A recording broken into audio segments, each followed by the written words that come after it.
apporte quelques éléments de réponse.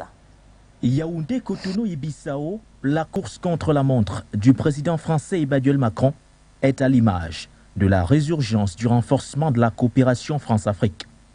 Pendant 4 nuits et 4 jours, tel un soldat égaré sur le champ de bataille, Macron a rencontré tour à tour Paul Biya, Patrice Talon et Umaro Sissoko Embalo, des boussoles censées revitaliser une coopération en perte de vitesse et plus que jamais menacée par l'expansion ultra rapide de la Russie et de la Chine.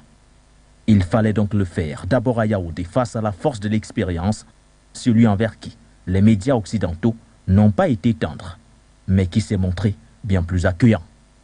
Que nous sommes particulièrement heureux d'accueillir au Cameroun le président Emmanuel Macron et toute la délégation qui l'accompagne.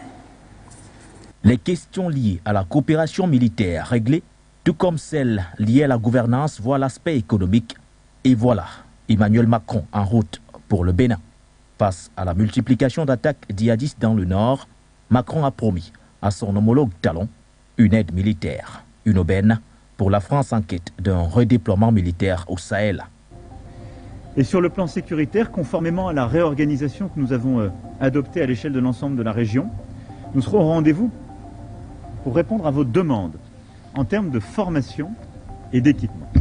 Là-dessus, nous avons commencé ces derniers mois à répondre à ces demandes par de la coopération en matière de renseignement, par des interventions très concrètes que nous avons pu déployer.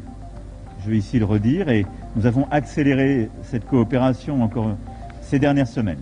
Un séjour en Afrique ponctué par une arrivée à Bissau, où Macron, premier président français en visite officielle dans ce pays lusophone, n'a pas caché ses ambitions face au président en exercice de la CEDEAO. Vous avez maintenant pris la présidence de cette organisation régionale dans un contexte inédit que vous venez de rappeler. Celui d'un défi sécuritaire pour toute l'Afrique de l'Ouest. Avec une extension du terrorisme, avec un défi pour la stabilité politique et la multiplication de coups d'État dans plusieurs pays. Un agenda clé avec un niveau d'exigence auquel seule la France peut apporter des solutions probantes, à en croire Emmanuel Macron. L'expédition a donc décidément été fructueuse, mais comme disent les militaires, c'est le terrain qui dicte la manœuvre.